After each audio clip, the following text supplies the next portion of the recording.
Previously on Phoenix Wright, Spirit of Justice. What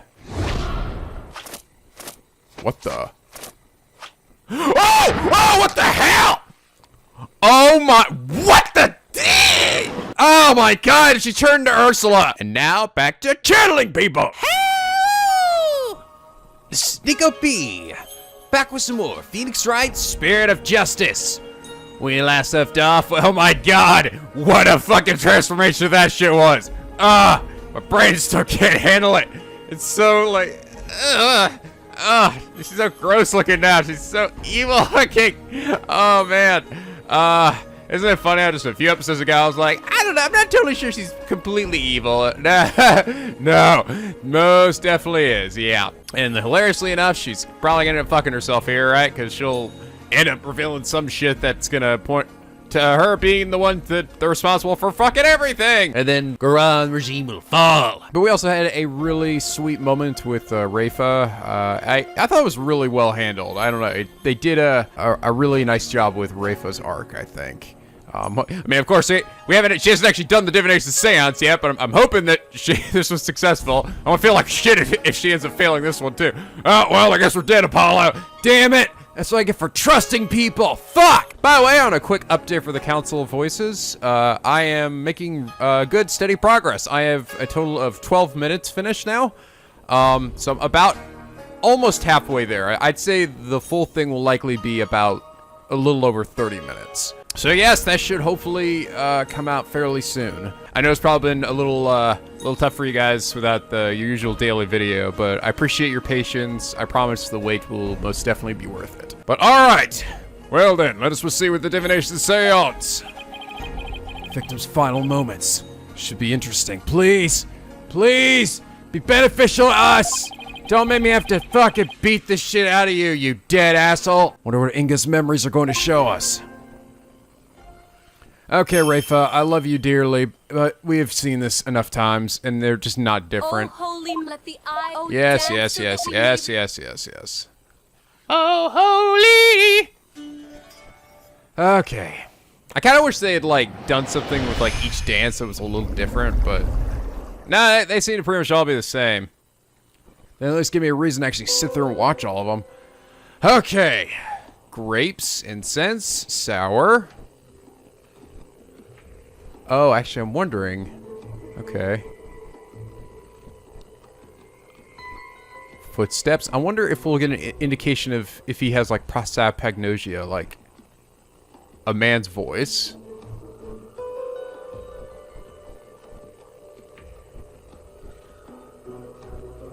Ooh!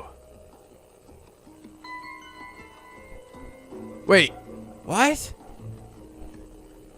Oh, of course not! Oh, it is. He does. You can't see Dirk's face.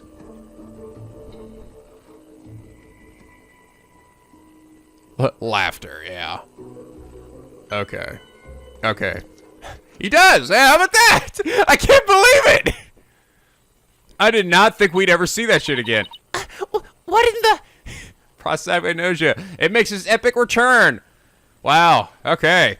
You know, I'm a little surprised that we didn't really bring it up, though, during the investigation at all. I mean, aside from the actual, the stuff that he'd written down, we didn't say, like... Well, I guess it would have been too obvious, right? I mean, if we had gone and said it that way, but it's a pretty uncommon thing, so I'll be curious to see how they introduce it to us, and how we actually figure that out. So somebody else was going to be dressed up like Dirk, right? But it's not actually Dirk. Well, if it was the queen that killed him, one, she... must have really had to squeeze those titties of hers in there to fit in that Dirk outfit. And two, I mean, it would make sense in terms that she would probably know about her husband's disorder, right? But what's interesting is he ran out of the room with a knife at his back, and then he went and was he sitting down at his desk drinking some wine? Was there a desk in there? And he goes and looks over at the thing. I guess he had Maya in there with him, maybe? What in the... A faceless being!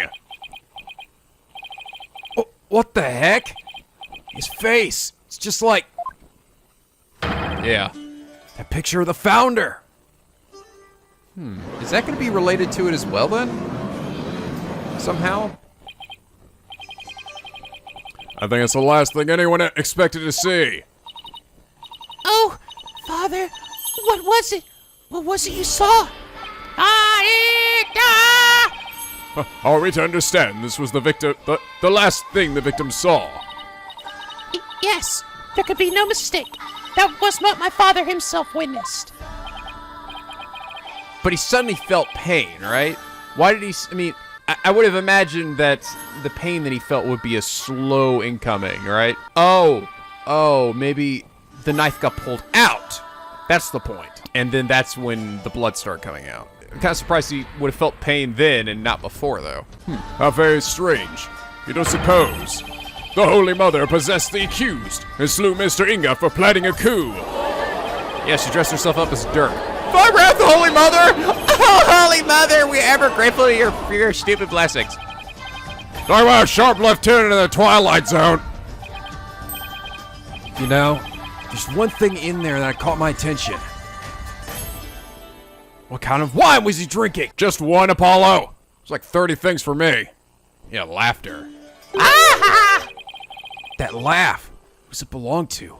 Why are they laughing Maniacally. Who could possibly be that evil? And then we look across the room. I have no idea. Who knows? Though I suppose it could be Dirk after he slew my husband. Uh-huh.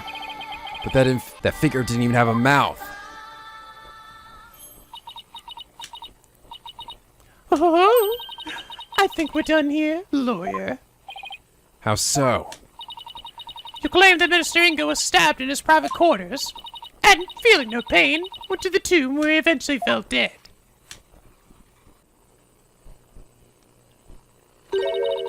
But the seance vision proves he was stabbed in the tomb, and felt great pain, no less. Yeah, I don't know how that would really work. I honestly would assume the pain would come on much more slowly.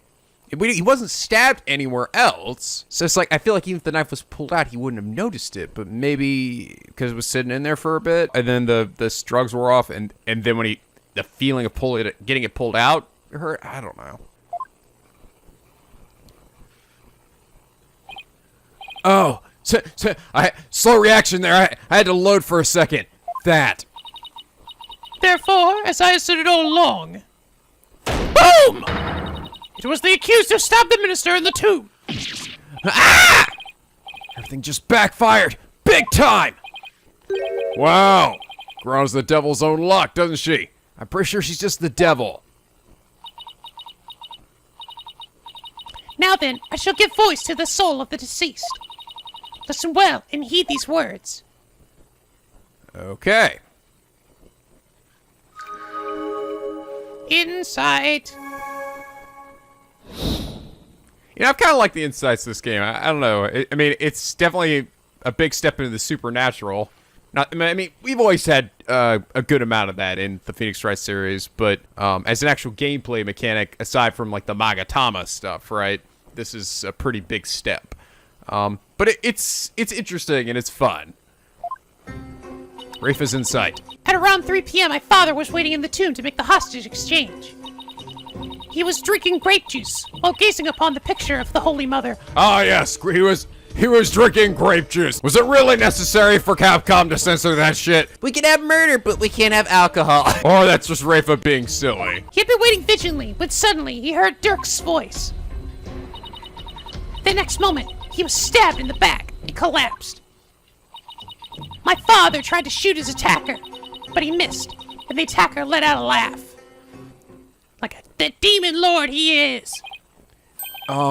So, what now, Mr. Wright? It's up to us to knock holes in Rafa's interpretations of Inga's memories. In other words, we need to prove that our understanding of them could be mistaken. Okay, I'll give it a try. It's my first time doing this, but I feel like I'm ready. All right. I'll have a look at this again. So he's sitting at a desk. Where the hell did the desk go? Okay, so he looks up at the Holy Mother, footsteps, which is probably his own footsteps. A man's voice.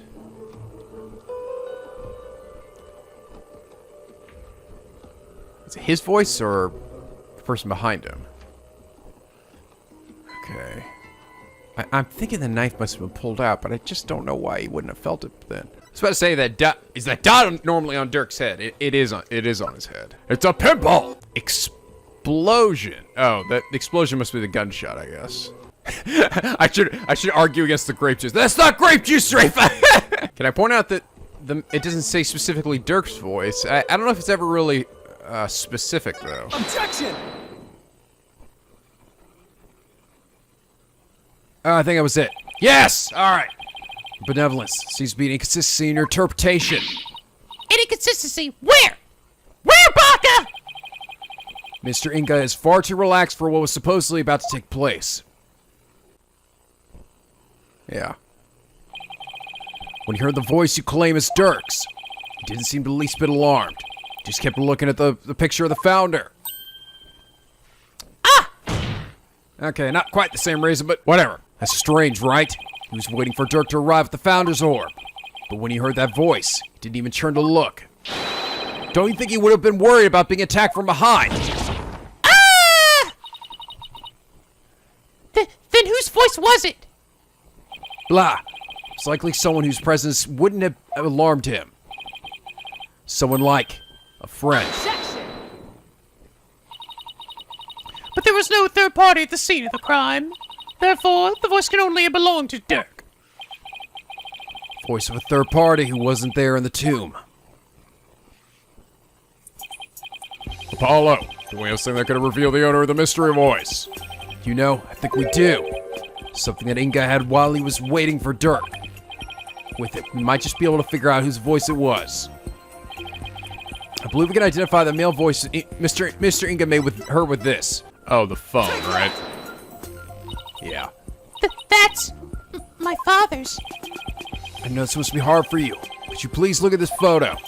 Please look at this picture of your dead dad. Something here that could point us toward the identity of the voice. It's the real source of the man's voice. His freaking flip phone. Take that! It's like 20-something, 2032 or something. We still have flip phones. A cell phone? Right. I believe the voice of Mr. Hurd was of a call on the cell phone. I see. Well, that certainly makes sense. What is your eminence's view on the matter? My claws quiver for blood. I can see the possibility. Then it seems I must refine my vision. Okay. Subordinate's voice. It appears that the voice belonged to one of my father's subordinates. Yeah, I guess it wasn't us talking to him, right? So, Why do you suppose he was talking to one of them, then? My father had members of the secret police positioned throughout the palace. They were supposed to contact him as soon as they saw Dirk and the rest of you. Okay, now we're getting somewhere. Your benevolence, I believe you have an insight to revise. I know Barbed Head. Don't presume to tell me how to do my duty. That's right, I've already wrecked your shit 30 times now. Shut up! No! my father then took a call from a subordinate at the palace.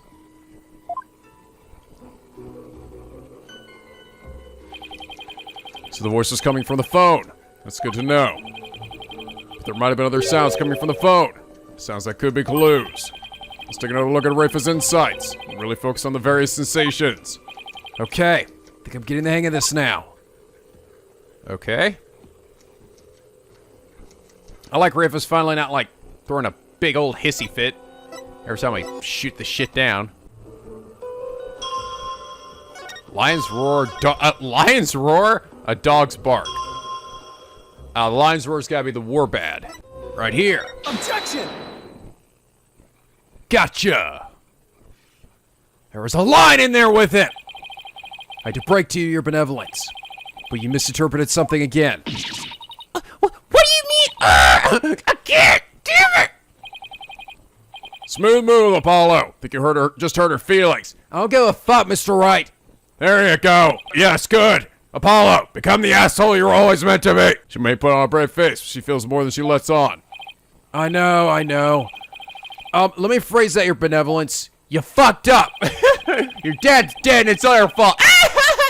Okay, that's a lot better. That's right, gotta kick the asshole up to 30. Your interpretation of your father's phone call to a subordinate at the palace is consistent with this final memory. What do you mean by that? A lion's roar could be heard over the phone. Do you find that strange? Means he was in the marketplace with the warbad bird. He claimed the call was with someone at the palace. Explains why we're putting such a big emphasis on that bird, too. But let me ask you, do you keep lions there? Yes. Really? Uh-huh. It's right here. Oh, well, shit. Never mind. You are a lot like Jasmine. Well, except she had a tiger, but close enough. No, the only animals in the palace are little birdies and my pet frog. Oh my god, you have a little pet frog? I call him Froggy. Oh my god, that's so adorable! Shut up! Get him, Froggy! Froggy comes out, he's this big, massive, mutant frog. Oh, shit! He's got fucking boxing gloves on, punches the shit out of me. Ah! What? Why? What the hell? Yeah, so we wait till the end of this game to introduce this incredibly important plot character. Wait, that giant one in front of the minister's house, their pet? There's a frog? There's a giant frog in front of the minister's house? I don't remember frog. Off the top of my head. Besides, there aren't any lions at Khura'in. We don't even have any zoos.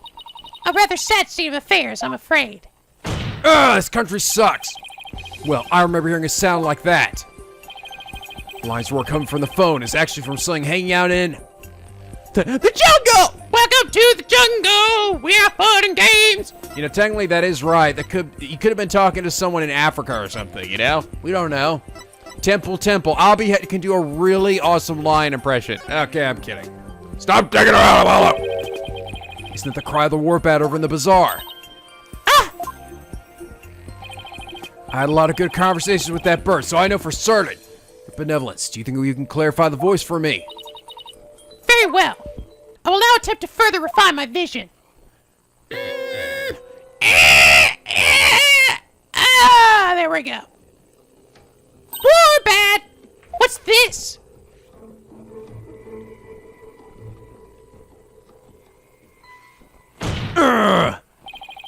Just as I suspected. It was the call of a warbat. That means the subordinate Mr. Inga was talking to was in the bazaar, not the palace.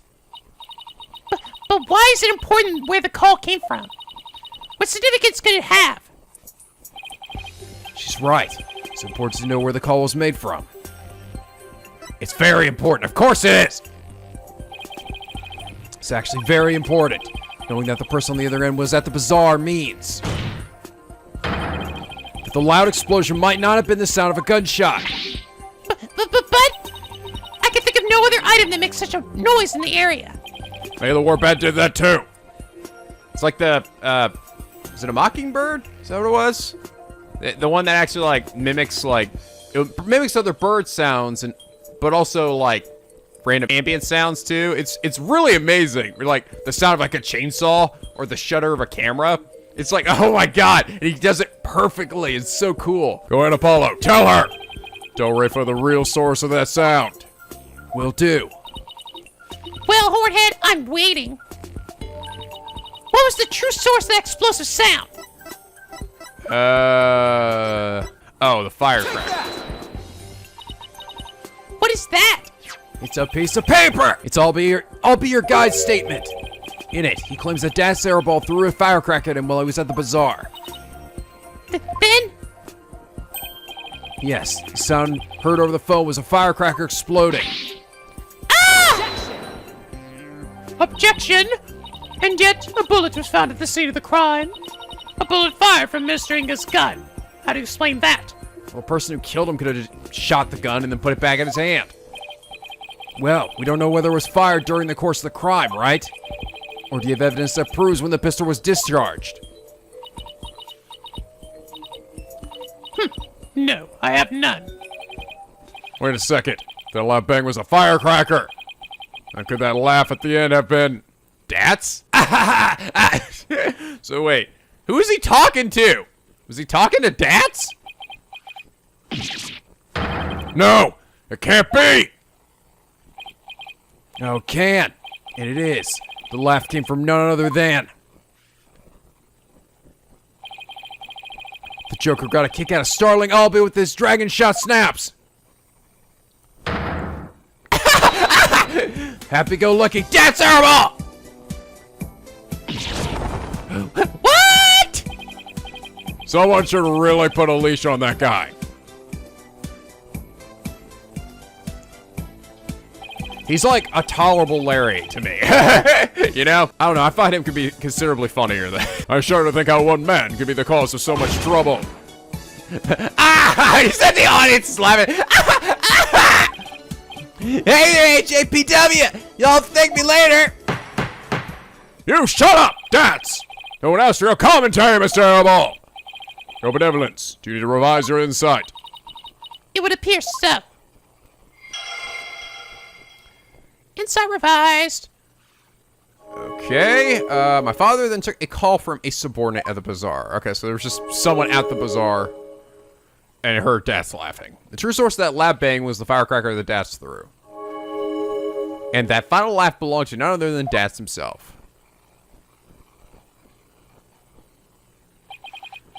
Well, this changes everything. Let's go over the details of Rafa's insight again.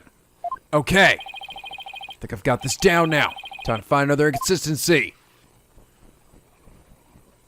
Alright. See what we got. Huh. I am not really seeing this one. I'm not really sure which one I'm trying to go for here. The only real big downside to this thing is, when you can't figure it out, it's really hard to, like, just even experiment to get it, because there's so many possibilities to choose from here. I'm really struggling with this one, though. I cannot seem to figure out what it wants.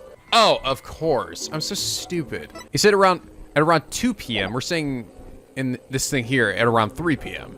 So, okay, here we go. That the explosion happened. Right here. Objection! There we go. I should have realized that sooner. Your benevolence is a glaring problem with this insight. There is. You stated the murder happened at around 3 p.m., just right around the time my client arrived on the scene. However, now that we know what the source of that loud bang is, your insight conflicts with a certain piece of evidence. I suppose I have to ask the obvious here. What evidence conflicts with the claim that the murder occurred at 3 p.m.? Booyah! I'll be your guide's statement. Again. Yes, because to summarize what he said. At around 2 p.m., Shadow was surprised by a firecracker and ran to the palace courtyard. Around 2 p.m. That's right. 2 p.m., not 3 p.m. Ah! It's chilling. Oh, God! Oh, Jesus Christ! No, I don't like seeing you angry. It's too scary. Oh, she's like sticking her nails right into the desk. Are you suggesting? I think you know where I'm going with this. Datz's laugh, the cry of the war bat, and the bang of the firecracker were all heard right before Mr. Inga's death. Thanks to Albie's statement, put a definitive timestamp on all these sounds. Therefore, what this vision shows is that it's extremely likely that these foul moments were 2 rather than 3, as we had originally thought. Dare I ask? It means the murder took place a full hour before Dirk entered the tomb.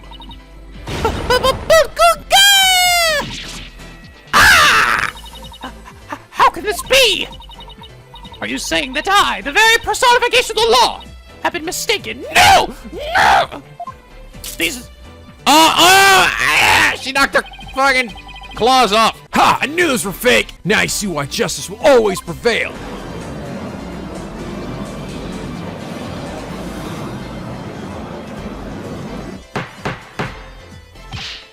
Peace! Peace, I say! Now then, defense. I must remind you that the figure of the accused was clearly shown in the vision.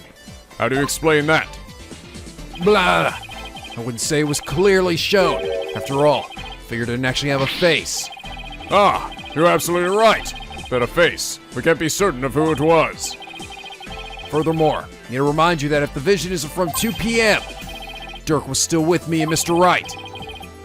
Which means his faceless figure couldn't possibly be him. So then, what are we to make of this 1 hour difference? Wait! 2 o'clock! That's when... My mother was performing the rite of the channeling.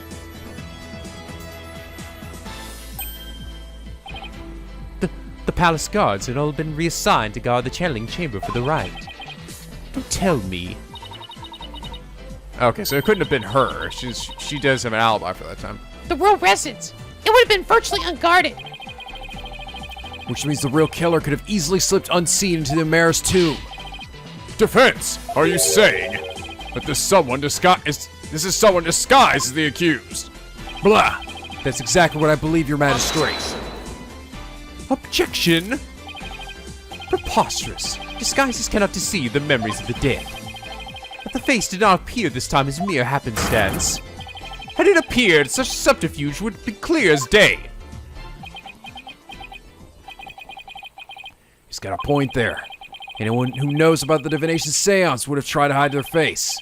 Nevertheless, our killer openly appeared before Inga. The question is, why? Apollo. Maybe the killer could afford to be so bold. Because they knew their face wouldn't show up in the seance vision, yes! What? It's possible the killer dared to dress in Dirk's clothes and stand square in front of Inga. Precisely because they knew they could get away with it. What I'm really wondering is, where do they buy Dirk's outfit? Does he have a shop he goes to that has that exact ensemble? But how can anyone be so sure of something like that? A long time ago, heard of a cognitive disorder that impairs a person's ability to distinguish between different faces. What if Inga had it? Is it prosopagnosia? We're gonna say it? Then are you saying that this is literally how Inga saw the world? Yes. Can normally see through the eyes of others, but in this case, we can. If he had that disorder, imagine this is how faces appeared to him in life. Just like Ace. Okay, let's say the killer knew that Inga had such a disorder. They could definitely use it to pin the crime on Dirk. But if you're wondering about how to prove that Inga had it, you already have what you need. really? Well, defense, do you have anything to show to this court? Yes, I believe so. All right. Frankly, I have no idea what Mr. Wright means, but I'll look over the evidence again. No, I do. What am I talking about? So is why the face of Minister Inga's killer is absent in the seance vision. Because of his little notepad. Boom! A notepad? Yes, it was found in Mr. Inga's room, and it holds the answer we're looking for. As you can see, it's filled with detailed notes on various individuals. What kind of clothes they wear, hairstyles, and other discerning physical characteristics. And this is connected to the faceless nature of the killer how? The vision we saw was exactly what Mr. Inga saw with his own eyes. It is he who saw his killer as a person without a face. In fact, this is how he normally saw everyone around him. What's this? I believe Minister Inga had a disorder that prevented him from recognizing faces. I guess we're not actually going to say what the name of it was. It would explain the faceless being. And why he needed a notepad full of people's physical characteristics. Now that I think about it, my father was always terrible at remembering people. By simply changing my hairstyle, he would fail to recognize even me. Your Eminence, you knew that your husband had such a disorder, didn't you? Yeah, here we go. That's what I was thinking. He never wished for it to become public knowledge. But I suppose there was no use keeping it quiet about it now. It is as you say. My late husband had a special disorder that hindered his ability to recognize faces. Oh yeah, we did say it. All right. The medical term for it is prosopagnosia. So Mr. Wright was right. Because I'm always right. That's why they call me right. Right. The members of those afflicted with such disorders in life do appear strange at times. There's precedence for this. So the killer likely knew about the disorder and used it to their advantage. Right. So there's someone who's both knowledgeable about the Divination Seance and aware of Inga's affliction. Your Eminence, who knew about your husband's condition. A small number of servants who tended to his needs. And me. Surely you're not about to insinuate that I committed this crime. Oh, no, Your Eminence. Still, could she have done it? I mean, no, because we said that she was in the middle of that channeling thing. Khura'in has an alibi, remember? All right. She was conducting the rite of channeling at 2 p.m.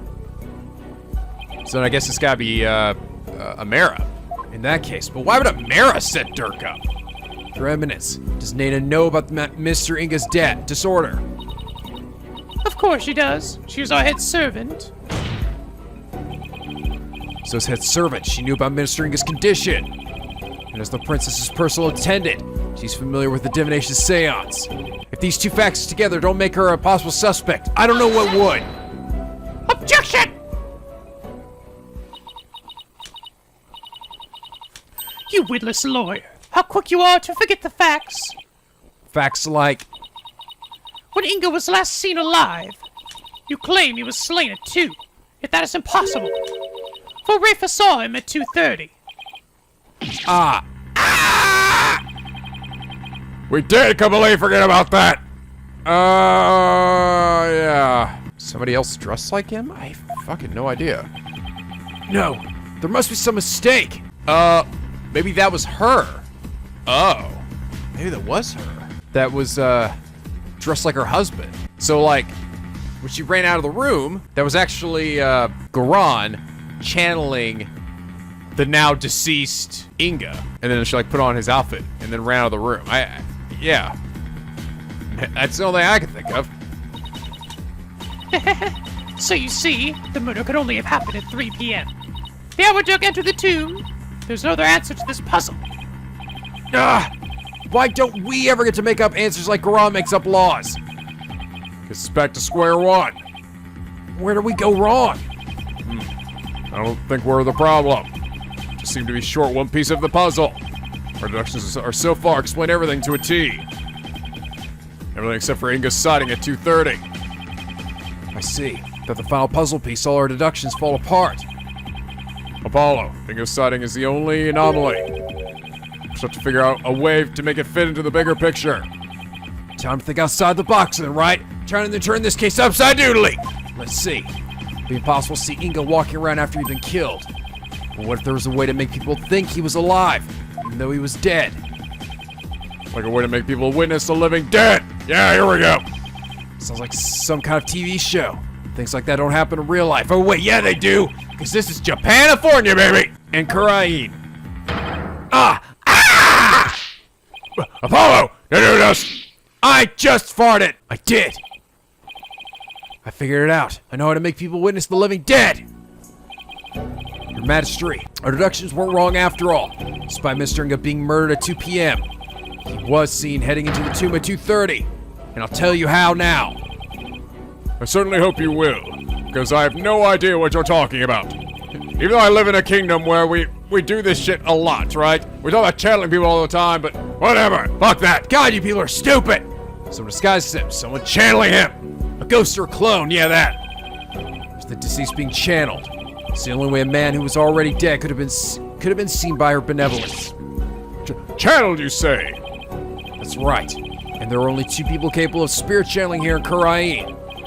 Her Eminence, Queen Khura'in, and my Fae. It's possible that one of them was channeling the minister. It would seem that you are ever bent on making me party this crime. Prosecutor, what was I doing at 2:30 p.m. at the time which my husband was seen? Eminence, I believe you had completed the channeling rite and were having tea with the king of the neighboring realm. There would have been many attendants there too. Okay, so Maya did it? Now Yuta has to keep up with her schedule too. What doesn't she make him do? I'm her little guinea pig, what can I say? That's right, he's my bitch! Then that leaves only Maya. Blah. Yeah, it does. Maybe someone was forcing her to use her power toward nefarious ends. The real killer could have been threatening her. That cannot be! So that Inga screamed. That was probably from when he woke up from being called back to this world. After all, that's when the flow of time would have picked back up for him after he died. Oh, I see. Yeah. Ow! Ah, my back! So, Mr. Inga probably leapt to his feet, thinking he had just had a nightmare. Then realizing it was almost time for the hostage exchange, he raced off to Amara's tomb, not even realizing he was already dead! Oh my god! What the fuck? Then, Her benevolence really did see a dead man running.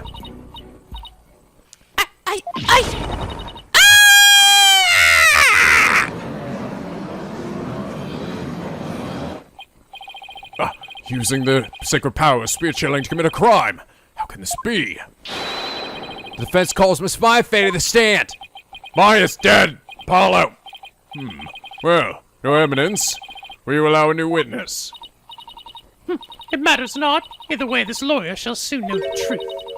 He will know just how much of an imbecile he is in the face of my infallible arguments. Tell me all you want, witch, but you'll be eating those words when I expose the truth. Very well. Let's adjourn until the next witness is ready. Boom! Uh-oh. Oh, no, we're to be continued.